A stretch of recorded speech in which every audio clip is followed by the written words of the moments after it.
So let's say that you have $5,000 to spend on a fun Japanese vehicle. Well, look no further, because in this list, I'll be going over 8 of the best Japanese vehicles that you can get for under 5K.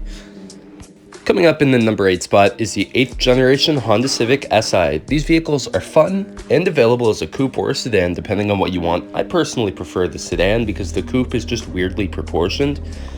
However, either way, it's a very good vehicle. They look great, they sound pretty good, I mean, for being a Honda, and they have a lot of aftermarket support. So if you enjoy tuning or modding, this is a great vehicle for doing that. They have a great engine for adding power, and overall they're just great vehicles in general, and I highly recommend one.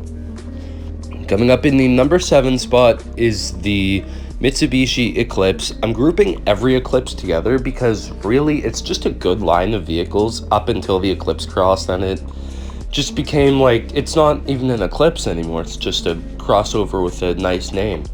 But the Mitsubishi Eclipse has historically always been a fun two-door front or all-wheel drive coupe. In my opinion, every generation looks great, even the 3rd generation, even though it is a little bit out there, but still a pretty good vehicle. And overall, I just really recommend these as more of a fun daily driver because they're reliable, fun, and most importantly, cheap. And coming up in the number 6 spot, we have the Acura TSX 1st generation. Technically, there's only one generation, but I'm pretty sure later on it got like a facelift and a different engine.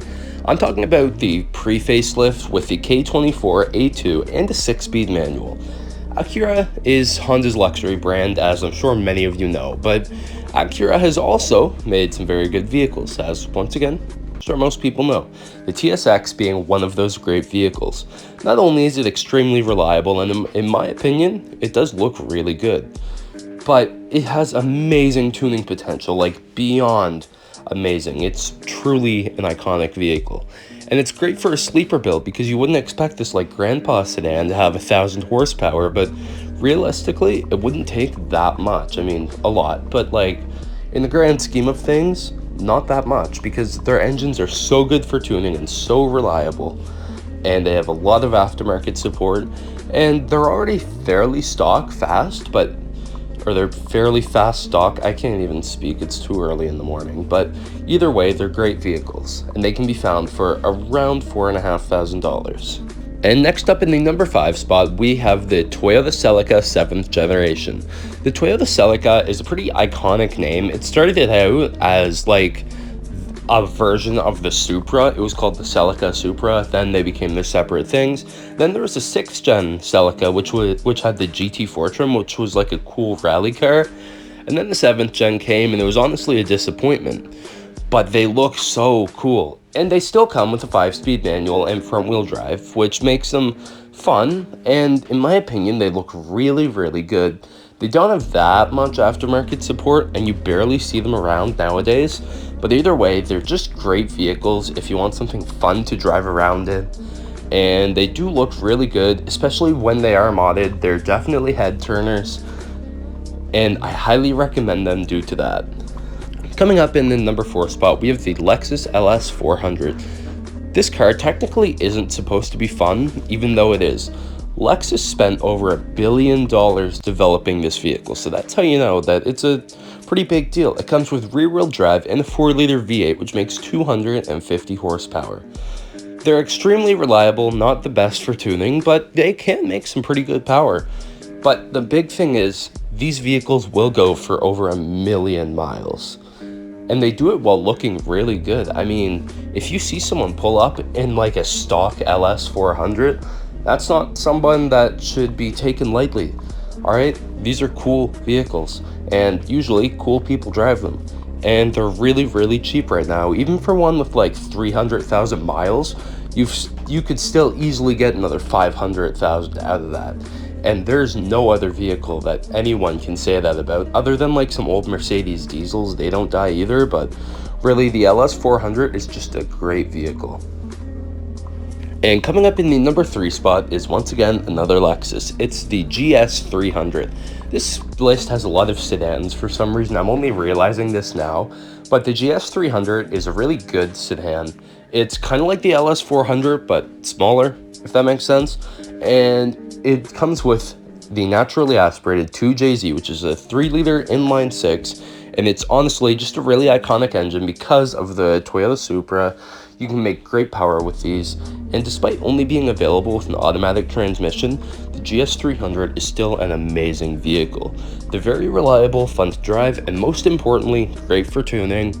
But they also have like quad headlights, which I think is really cool. Like, on a completely unrelated note, I do think that it's really, really sick that these things have like quad headlights, because I've never seen another vehicle, I mean, other than like the old Toyota Celica and some old Mercedes. That's it for like the quad headlights, and I guess newer Bentleys, but yeah, that's pretty much where that ends, and they're just really cool looking vehicles. And coming up in the number 2 spot is a car that I'm just going to go off and assume would surprise most people. It is the 7th generation Honda Civic Si, or just the EP3 SI, as many people call it. This is the last of the Honda Civics sold in America that are like actual hatchbacks. I know we have the new Civic hatchback, but that's really more of just a liftback sedan. Whereas the EP3 was literally shaped like a hamburger with all the veggies on one side. Alright, this vehicle is the most traditional hatchback ever.